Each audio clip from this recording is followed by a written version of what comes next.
비님도 이렇게 오시고, 네, 코로나도 난리 법석인데 이렇게 찾아와 주셔서 감사합니다. 저희가 5번의 수요일 밤 예술 여행을 준비했는데요. 오늘은 그 3번째 시간 극단 새벽이 준비한 김유정의 봄봄을 낭독극으로 보여드리려고 합니다. 어떻게 준비되셨나요? 네. 자, 그러면 여러분의 힘찬 박수 소리로 극단 새벽의 김유정의 봄봄 낭독극을 시작하겠습니다. 감사합니다.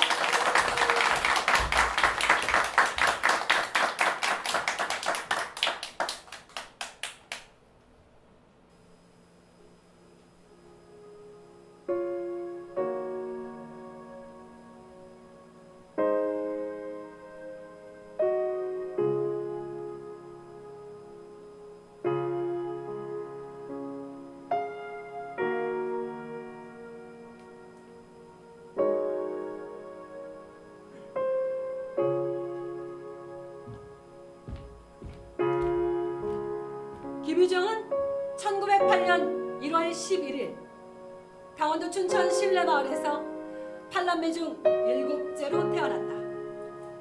어려서부터 몸이 허약하고 횃배를 자주 앓았다. 또한 말 더듬이어서 휴문고보 2학년 때 누런 교정소에서 고치기는 하였으나 늘 그 일로 과묵했다. 휘문고보를 거쳐 연희 전문학교에 입학했으나 결석으로 인해 제적당한 뒤 귀양. 고향에서 야학 운동을 벌인다. 1933년 다시 서울로 올라가 소설 창작에 몰두. 그해 처음으로 잡지 제일선의 산골 나그네, 신여성의 총각과 맹꽁이를 발표한다. 이어 1935년 소설 소낙비가 조선일보 신춘문예 현상 모집에 1등 당선이 되고 소설 노다지가 조선중앙일보에 가작 입선함으로써 떠오르는 신예 작가로 활발히 작품 발표를 하는 한편 부인의 후기 동인으로도 활동한다. 1935년 12월 소설 봄봄이 탄생한다. 교활한 장인과 순박하고 우직한 대릴 사위의 혼례 문제로 인한 갈등을 해학적으로 그리고 있다. 이듬해인 1936년 폐결핵과 치질이 악화되는 등 최악의 환경 속에서 작품 활동을 벌인다. 왕성한 작품 활동만큼이나 그의 병마도 끊임없이 김유정을 괴롭힌다. 생애 마지막 해인 1937년 5째 누이 유홍의 집으로 거처를 옮겨 죽는 날까지 펜을 놓지 않는다. 그러나 죽기 열흘 전 오랜 버신 아내남에게 보낸 편지를 끝으로 1937년 3월 29일 그 쓸쓸한 삶을 마감한다. 그의 나이 29이었다.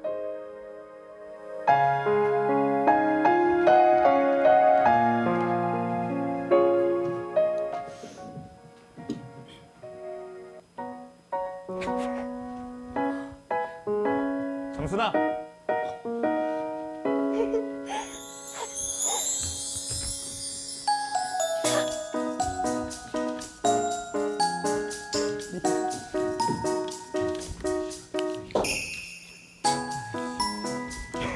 아니 장인님! 인젠 저... 주인공 나는 뒤통수를 긁으며 장인 배봉필에게 이렇게 말한다. 내 나이도 찰 만큼 찼으니 그만 성례를 시켜줘야 하지 않겠어요? 하면 그 대답이 늘 야, 이 자식아. 성례 그거하고 미처 잘해야지 이놈은.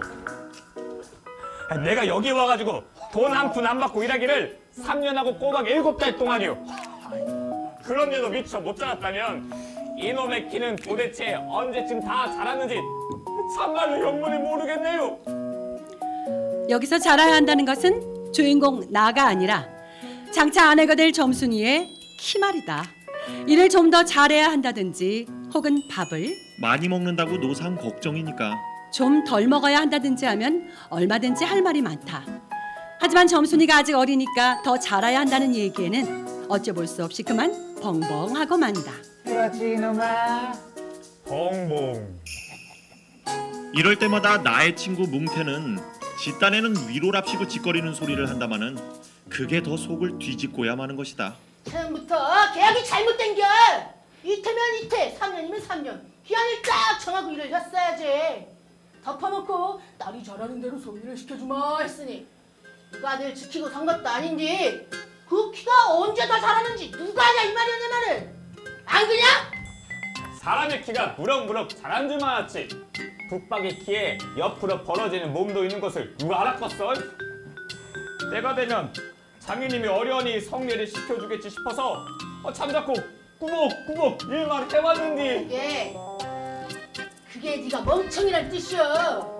네 장인이 지가 나라 차려서 너 담일 많이 왔다. 그만 잠가 들어라 하고 살림도 내주고 할 줄 알았냐? 야, 시치미를 딱 띄고 도리어 그런 소리가 나올까 봐서 지대 펄펄 뛰고 야단 아니냐? 명색이 좋아 되랬어야지. 승백이 그것도 모르고 점순이 키 자라기만 까맣게 기다리고 있으니 너도 참! 언젠가는 하도 갑갑해서 자를 가지고 덤벼들어서 그 키를 한번 재볼까 했지만은 장인님이 내외를 해야 한다고 해서 마주서 이야기하는 법도 없다. 우물길에서 언제나 마주칠 적이면 겨우 눈어림으로 재보고 하는 것인데 그럴 적마다 나는 저만치 가서 재미 키를 하고 눈독에다 침을 퇴 뱉는다. 아무리 잘 봐야 겨드랑이 내가 다른 사람보다 좀 크긴 하지만 밑에서 너물락 말락이다. 아우, 개 돼지는 푹푹 크는데 왜 이리도 사람은 안 크는겨? 한동안 머리가 아프도록 궁리도 해보았다. 물동이 잡고니까 뼈다귀가 움츠러드는 거구먼. 하고 넌짓 그 물을 대신 길어도 주었다. 뿐만 아니라 나무를 하러 나가면 선앙당에 돌을 올려놓고 천지신명 옥황상대 상신령 우리 점순이 키 좀 크게 해줍소서. 그러면 다음에는 떡 넣고 고사도 드릴게요. 제발요. 하고 치성도 한두 번 드린 것이 아니다. 어떻게 되먹은 킨지 이래도 막무가내니.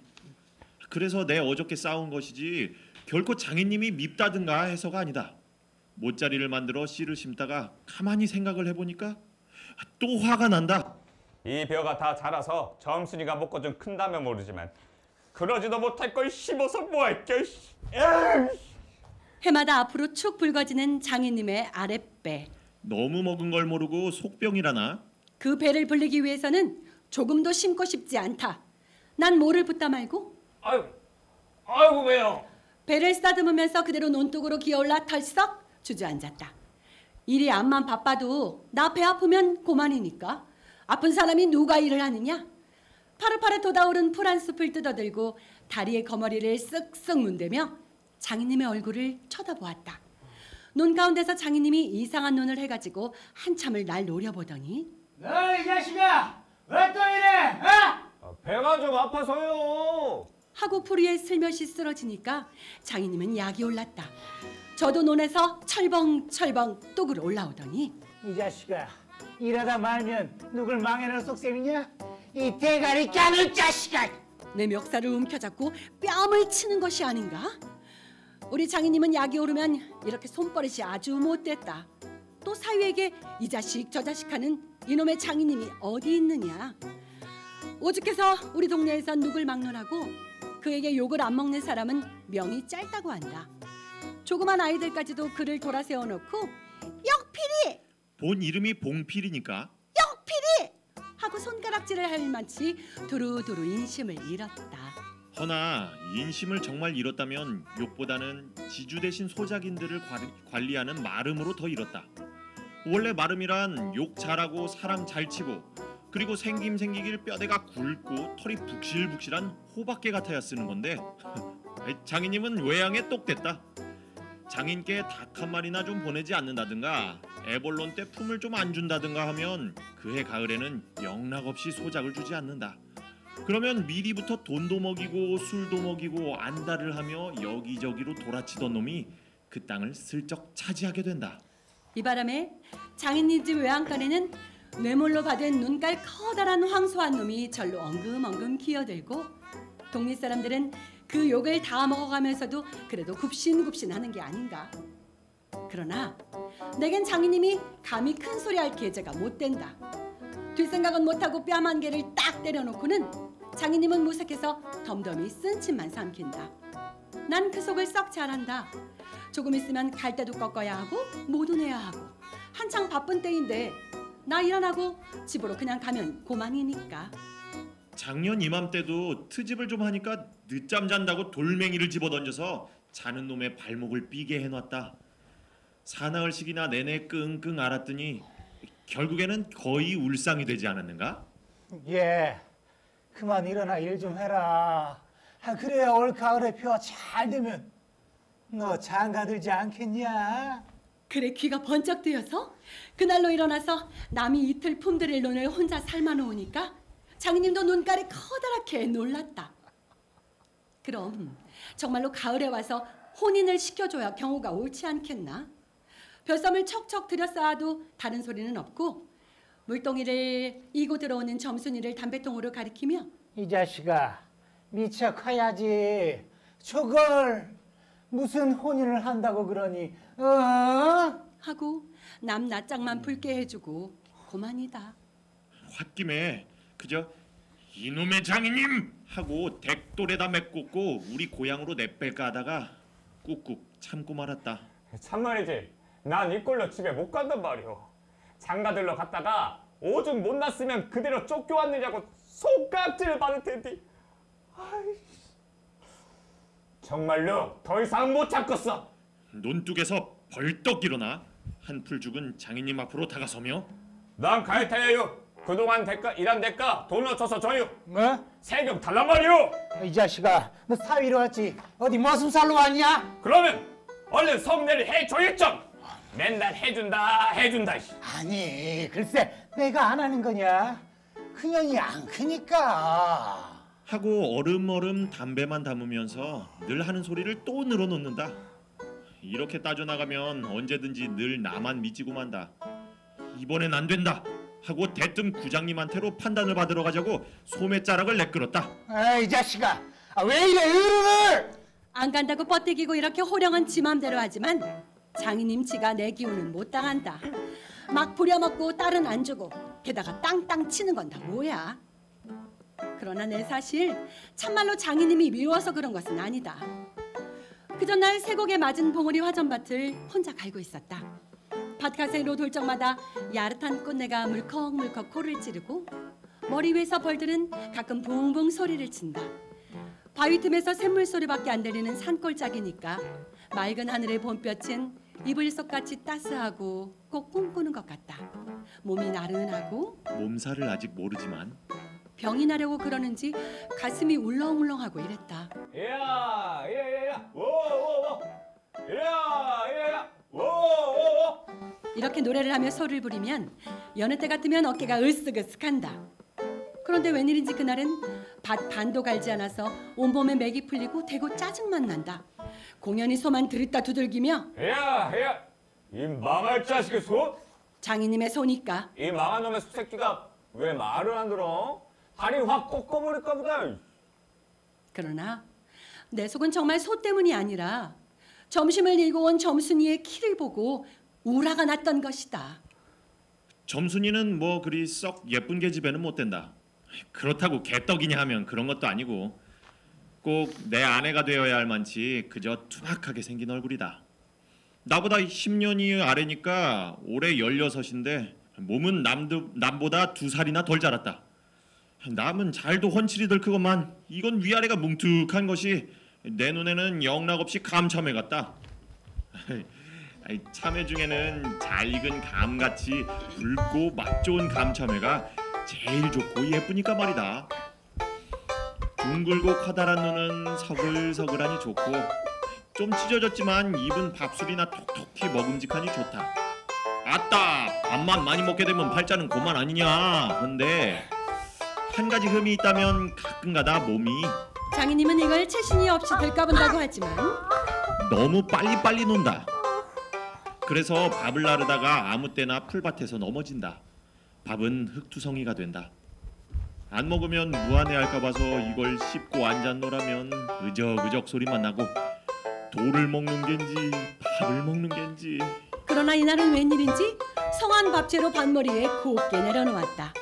그리고 또 내외를 해야 하니까 저만치 떨어져서 이쪽으로 등을 향하고 웅크리고 앉아 그릇 나기를 기다린다. 내가 다 먹고 물러섰을 때 그릇을 와서 챙기는데 그런데 난 깜짝 놀라지 않았느냐? 고개를 푹 숙이고 밥함제의 그릇을 포개면서 날더러 들으라는 건지 혹은 제 혼자 소린지 밤낮 일만 하다 말 텐가? 하고 혼자 쫑알거린다. 이제까지 잘 내외하다가 이게 무슨 소린가 하고 난 정신이 얼떨떨했다. 그러면서도 한편 무슨 좋은 수가 있는가 싶어서 나도 공중에 대고 혼잣말로 그럼 어떡한다? 성례시켜달라지 뭘 어떡해! 하고는 되알게 쏘아붙이고 얼굴이 벌개져서 산으로 그저 도망질을 친다. 나는 잠시 동안 어떻게 되는 셈판인지 맥을 몰라서 그 뒷모양만 덤덤히 바라보았다. 봄이 되면 온갖 초목이 물이 오르고 싹이 트곤 한다. 사람도 아마 그런가 보다 하고 며칠 내에 부쩍 속으로 잘한 듯 싶은 점순이가 여간 반가운 것이 아니다. 아니, 이런 걸 멀쩡하게 안지고 어리다고만 하니까. 안 되겠슈. 당장 나랑 같이 가서 판단을 받아요. 안 간다니까. 이놈이 자꾸 왜 이래? 우리가 구장님을 찾아갔을 때 그는 쌀인문 밖에 있는 돼지우리에서 죽을 퍼주고 있었다. 서울을 좀 갔다 오더니 사람은 점잖아야 한다고 우수염이 얼른 보면 지붕 위에 앉은 제비 꼬랑지 같다. 양쪽으로 뾰족히 뻗치고 그걸 하고 늘 쓰다듬는 버릇이 있다. 우리를 멀뚱히 쳐다보고 미리 알아챘는지 왜 일들을 허다 말고 이래? 구장님, 우리 장인님과 춤에 계약하기를. 먼저 덤비는 장인님을 뒤로 떠다밀고 내가 허둥지둥 달려가 가만히 생각하고 아니, 우리 빙장님과 춤에. 하고는 첫 번부터 다시 말을 고쳤다. 장인님은 빙장님 해야 좋아하고 밖에 나와서 장인님 하면 괜스레 고를 내려둔다. 뱀도 뱀이래야 좋으냐고. 창피스러우니 남 듣는 데는 제발 빙장님, 빙모님 하라고. 일상 입단속을 받아오면서도 난 그것도 자꾸 잊는다. 당장도 장인님 하다 옆에서 내 발등을 꼭 밟고 곁눈질을 흘기는 바람에야 겨우 알았지만 구장님도 내 이야기를 자세히 듣더니 퍽딱한 모양이었다. 하기야 구장님뿐만 아니라 누구든지 다 그럴 게다. 길게 길러둔 새끼 손톱으로 코를 후벼서 저리 탁 튀기며 그럼 봄필씨 얼른 성례를 시켜주구려. 그렇게까지 지가 하고 싶다는 걸. 하고 내 짐작대로 말했다. 그러나 이 말에 장인님은 삿대질로 눈을 부라리고 아, 성례 그 뭐고? 기집애 년이 미쳐 자라야 할 게 아닌가? 허니까 고만 멀수룩해서 입만만 쩍쩍 다실 뿐이 아닌가. 하긴 그것도 그려. 그래, 거긴 4년 동안에도 안 자랐다면 극히 언제 자라지요? 다 그만두고 살금장 좋아요. 글쎄 이 자식아, 내가 크지 말라고 그랬냐?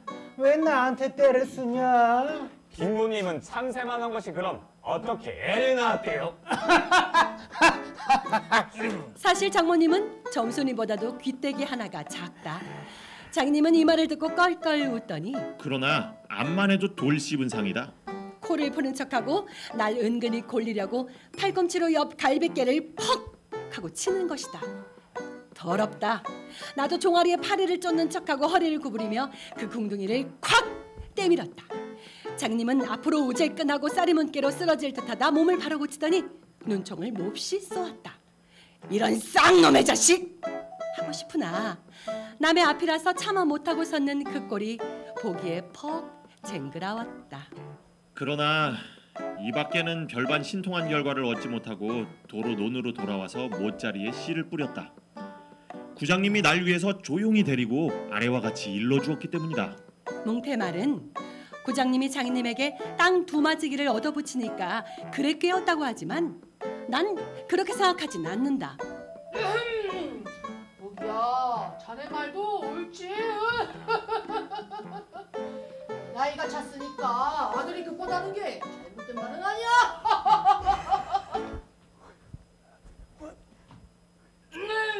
하지만 농사가 한창 바쁜 때 일을 안 한다든가 지구를 달아난다든가 하면 소외죄로 징역을 가거든. 여기에 그만 정신이 번쩍 났다. 요전에 삼포마을에서 산에 불 좀 놓았다고 징역 간 거 못 봤나? 이 자기 산에 불을 놓아도 징역을 가는 마당에 남의 농사를 망치게 되면 죄가 얼마나 더 중한가? 그리고 자넨 고소하러 간다지만 세경 받으려고 관청에 고소장 내러 가겠다고 했다. 그럼 이 괜시리 죄를 들쓰고 가는 걸세. 또 결혼도 그렇지. 이 법률에 성년이란 게 있는데 21가 돼야 비로소 결혼을 할 수 있는겨. 자넨 물론 아들이 늦을 걸 염려하지만 점순이로 말하면 이제 겨우 16살이 아닌가? 그렇지만 아까 빙장님 말씀이 올 가을에는 열일을 제쳐두고라도 성녀를 시켜준다 하니 얼마나 고마운겨? 얼른 가서 뭐 심던 거나 마저 심게. 군소리 말고 어서 가. 그래서 오늘 아침까지 끽소리 없이 왔다. 장인님과 내가 싸운 것은 지금 생각하면 뜻밖의 일이라고 안 할 수 없다. 장인님으로 말하면 요지막 소작인들에게 행세를 좀 하고 싶다고 해서 돈 있으면 양반이지 별게 있느냐? 하고 일부러 아랫배를 툭 내밀고 걸음도 팔자걸음으로 걷고 하는 이 판이다. 이까진 나 좀 두들겨 패다가 남의 땅을 가지고 모처럼 닦아놓은 가문을 망친다든지 할 어른은 아니다. 또 나로 말할 것 같으면 아무쪼록 잘 보여서 점순이에게 얼른 장가를 들어야 하지 않느냐? 이렇게 말하자면 결국 어젯밤 뭉태네 집에 마실 간 것이 썩 나빴다. 낮에 구장님 앞에서 장인님과 내가 싸운 것을 어떻게 알았는지 대놓고 빈정거리는 게 아닌가? 그래, 맞고도 그걸 그만둬? 그럼 어떡해요? 임마! 봉피를 모판에다 거꾸로 박아놓지 뭐하러 특게! 하고 괜히 내 대신 화를 내면서 주먹질을 하다 등잔까지 쳤다. 놈이 본식 괄괄은 하지만 그래놓고 날더러 석유값을 물라고 막 떼를 쓴다. 난 어안이 벙벙해서 잠자코 앉았으니까 저만 연방 짓거리는 소리가. 밤낮 일만 해주고 있을 거냐? 영득이는 1년을 살고 장가를 들었는데 넌 4년이나 살고 더 살아야 돼. 네가 3번째 사위인 건 아니야? 3번째 사위! 남일이라도 분하다 이 자식아. 아니지. 그냥 우물에가 빠져 뒤져! 나중에는 손톱으로 목을 따라구까지 하고 제 아들같이 함부로 윽박질렀다. 별의별 소리를 다 해서 그대로 옮길 수는 없으나 그 줄거리는 대충 이렇다. 내가 딸이 셋이 있는데 첫째 딸은 재작년 가을에 시집을 갔지. 정말은 시집을 간 것이 아니라 그 딸도 대릴사를 해가지고 있다가 내보냈거든. 큰 딸이 10살 때부터 19, 즉 10년 동안에 10놈의 대릴사이를 가라앉혔지. 마을에선 사위부자라고 이름까지 났었다고.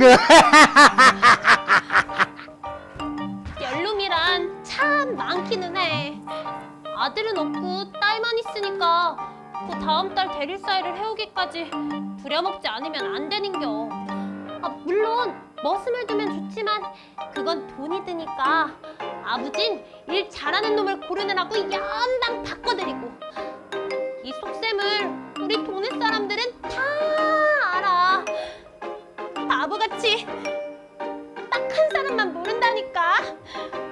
아버지 정말. 아버지가 대릴사이들한테 욕만 찔창 퍼붓고 못되게 구니까 배앓이 상에서 달아나기도 많이 했지 뭐. 나 시집은 언제 가냐고. 점순이는 둘째 딸인데 내가 이태면 3번째 대릴사유로 들어온 셈이라는 거야. 내 다음으로 4번째 놈이 들어올 것을 내가 아이도 참 잘하고 사람이 적은 어수룩하니께. 여튼 그 장인님이 잔뜩 붙들고 놓치라는 거라고 뭉태가 침을 튀기며 욕을. 아직 다 됐어! 내 말 좀 들어봐 이 자식아. 셋째 딸 필순이가 인자 6살이요. 적어도 10살은 돼야 대릴사이로 갈 테니까 그동안은 죽도록 너를 부려먹을 거다 이 말이야. 그래 이제 속 좀 차리고 장가 들어달라고 때를 쓰고 나자빠지란 말이야. 등신아! 등신아! 등신아! 등신아!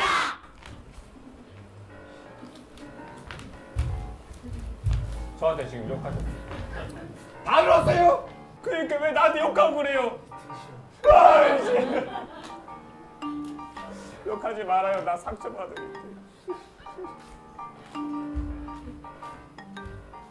뭉태는 땅을 얻어붙이다가 다시 빼앗긴 뒤로는 장인님만 보면 공연히 못 먹어서 으릉거린다. 그것도 장인님이 저 달라고 할 적에 제 집에서 위한다는 그 감투. 예전에 원님이 쓰던 것이라나 뭐라나. 옆구리에 뿅뿅 젖먹은 걸레 같은 걸. 선뜻 주었더라면 그럴 리도 없었던 걸. 그러나 나는 몽테란 놈의 말을 모두 고지 듣지 않았다. 꼭 고지 들었다면 간밤에 와서 장인님과 싸웠지 무사히 있었을 리가 없지 않은가? 그러면 딸에게까지 인심을 잃은 장인님이 혼자 나빴다. 사실대로 말하지만 난 점순이가 아침상을 가지고 나올 때까지는 오늘은 또 얼마나 밥을 담았나 하고 이것만 생각했다. 상에는 된장찌개하고 간장 한 종지, 조밥 한 그릇, 그리고 밥보다 더 수부룩하게 담은 산나물이 한 대접, 이렇다. 나물은 점순이가 틈틈이 해오니까 2대접이고 4대접이고 멋대로 먹어도 좋으나 밥은 장인님이 한 사발 외엔 더 주지 말라고 해서 안 된다. 그런데 점순이가 그 상을 내 앞에 내놓으며 짓거리는 소리가 부장님한테 갔다가 그냥 온담 그래? 하곤 엊그저 산에서와 같이 되우 쫑알거린다. 딸은 내가 더 단단히 덤비지 않고 만 것이 좀 어리석었다. 속으로 그랬다. 나도 저쪽 벽을 향하면서 안 된다는 걸. 그럼 어떡한담? 수염을 잡아채지 그냥 둬? 이 바보야! 하고는 또 얼굴이 빨개지면서 성을 내며 안으로 셀쭉하니 튀어들어갔다. 이때 아무도 본 사람이 없었기에 망정이지 보았다면 내 얼굴이 어미 잃은 황새 새끼처럼 가엾다 했을 것이다. 사실 이때만큼 슬펐던 일이 또 있었는지 모르겠다. 다른 사람은 암만 못생겼다 해도 괜찮지만 내 아내 될 점순이가 날 병신으로 본다면 참 신세는 따분하다. 밥을 먹은 뒤 지게를 지고 일터로 가려 하다 도로 벗어던지고 바깥마당 빈 쌀자루 위에 드러누워서 나는 차라리 죽느니만 같지 못하다 생각했다. 내가 일 안 하면 장인님 저는 나이가 먹어서 못하고 결국 농사 못 짓고 만다. 뒷짐으로 트림을 꿀꺽하고 대문 밖으로 나오다 날 보고서 이 자식아, 너 또 왜 이러니? 급체했나 봐요. 아이고 뭐야. 기껏 밥 잘 처먹고 나서 이게 뭔 지랄이여? 너 남의 농사 망쳐놓으면 징역 간다. 봐라. 가도 좋아요. 아이고 뭐야. 참말로 일 안 해서 징역 가도 좋다 생각했다. 후에 아들을 낳아도 그 앞에서 바보 이렇게 별명을 들을 테니까 오늘은 내 몸이 10쪽이 나도 결정을 내고 싶었다. 장인님이 일어나라고 해도 내가 안 일어나니까 눈에 독이 올라서 저편으로 휑하니 가더니 지게 막대기를 들고 왔다. 그리고 그걸로 내 허리를 마치 들떠넘기듯이 콕 찍어서 넘기고 했다. 밥을 잔뜩 먹고 딱딱한 배가 그럴 적마다 튕겨지면서 창자가 꼿꼿한 것이 여간 캥기지 않았다. 그래도 안 일어나니까 이번엔 배를 지게 막대기로 위에서 쿡쿡 찌르고 발길로 옆구리를 차고 했다. 장인님은 원체 고집이 세서 그렇지만 나도 저만 못하지 않다.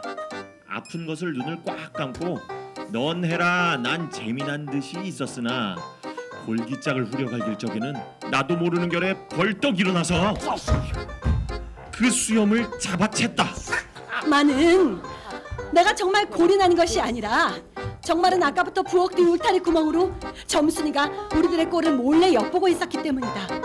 가뜩이나 말 한마디 똑똑히 못한다고 바보라는데 매까지 잠자코 맞는 걸 보면 정말 바보로 알 게 아닌가? 또 점순이도 미워하는 이까진 놈의 장인님 나하고는 아무것도 안 되니까 막 때려도 좋지만 사정 보아서 수염만 잡고 지 원대로 했으니까 이때 점순이는 퍽 기뻤겠지? 저기까지 잘 들리도록 소리를 쳤다. 이걸 불에다가 확 하실 겁니다. 장인님은 더 약이 바짝 올라서 지게 막대기로 내 어깨를 그냥 내리갈겼다. 정신이 다 찌라다. 다시 고개를 들었을 때 그땐 나도 온몸에 약이 올랐다. 이 녀석의 장인님을 하고 눈에 불이 퍽 나서 그 아래 밭 있는 대로 떠밀어 굴려버렸다. 조금 있다 장인님이 씩씩하고 한번 해보려고 기어오르는 걸 얼른 또 떠밀어 굴려버렸다. 기어오르면 굴리고 굴리면 기어오르고 이렇게 한 8번을 하며 그럴 적마다 나는 이렇게 호령했다. 그러니까 왜 성례를 시켜줘요? 성례 시켜달란 말이에요. 맨날 부려만 먹고 성례. 하지만 장인님이 선뜻 오냐 내리라도 성례시켜주마 했으면 나도 그 성가신 걸 그만두었을지 모른다. 나야 이러면 때린 건 아니니까 나중에 장인 쳤다는 누명도 안 들을 터이고 얼마든지 해도 좋다. 장인님이 헐떡헐떡 기어서 올라오더니 내 바지가랑이를 요렇게 노래고서 단박에 움켜잡고 매달렸다. 악소리를 치고 나는 그만 세상이 다 팽그르르 도는 것이. 빙장님. 아이고 어메. 이과 이 자식 잡아먹어라. 뭐 이 자식 덕과. 할아버지 살려줍시오. 할아버지 터지고시오.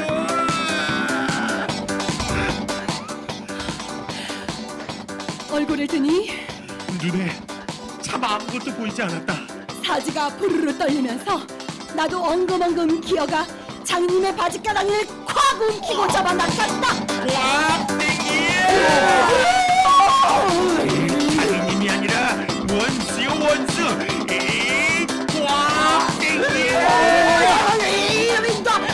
나라 이놈아 아직 없어 이놈아. 아이고 이놈이 더 땡기네. 아이고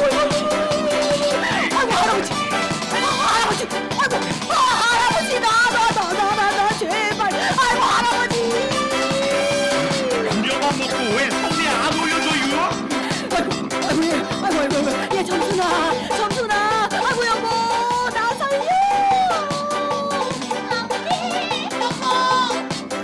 이 악을 쓰는 소리에 안에 있었던 장모님과 점순이가 헐레벌떡 단숨에 뛰어나왔다. 내 생각에 장모님은 지 남편이니까 역성을 하려는지도 모른다. 그러나 점순이는 내 편을 들어서 속으로 고소하게 생각하겠지. 근데 대체 이게 웬 속인지. 지금까지도 난 영문을 모른다. 아버지를 혼내주기는 지가 내려놓고 이제 와서는 달려들며 이 망할게. 우리 아버지를 지네. 하고 내 귀를 뒤로 잡아당기며 마냥 우는 것이 아니냐. 그만 여기에 기운이 탁 꺾여 나는 얼빠진 등신이 되고 말았다. 장모님도 덤벼들어 한쪽 귀마저 뒤로 잡아 적기며 또 우는 것이다. 야 이놈아 이거 나라 이놈아. 우리 엄마 거식이 빠지면 니도 내 손에 거식이 되는 거야. 아, 내 오른쪽 귀. 내 노란 말이야. 우리 아버지 죽이려는겨. 내 왼쪽 귀. 이렇게 두 여자는 나를 꼼짝도 못하게 해놓고 이놈의 장인님은 지게 막대기를 들어서 계속 힘차게 나를 때려 조졌다. 그러나 나는 구태여 피하려지도 않고 암만 해도 그 속 알 수 없는 점순이의 얼굴만 멀거니 들여다보았다. 장인님에서 할아버지 소리가 나오면 너 찢었다. 너 찢었다.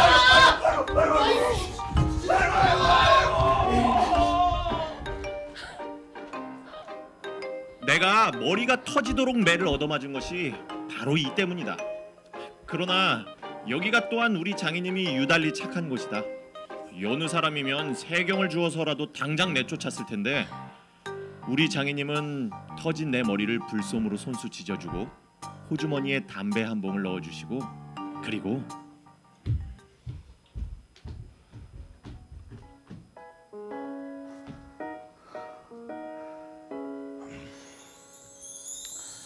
올 가을엔 꼭 성례시켜주마.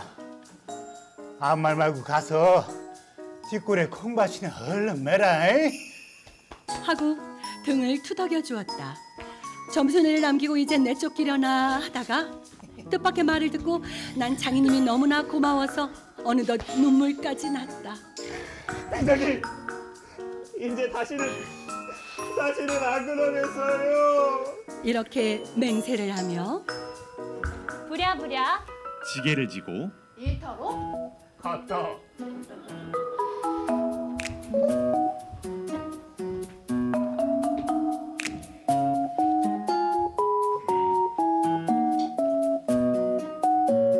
갔냐? 올 가을에나 되면 또 보자. 진짜? 올 가을에 보자고. 그 말 진짜지? 니 키 그때도 안 크면 봄에 또 보자. 봄에? 굉장해.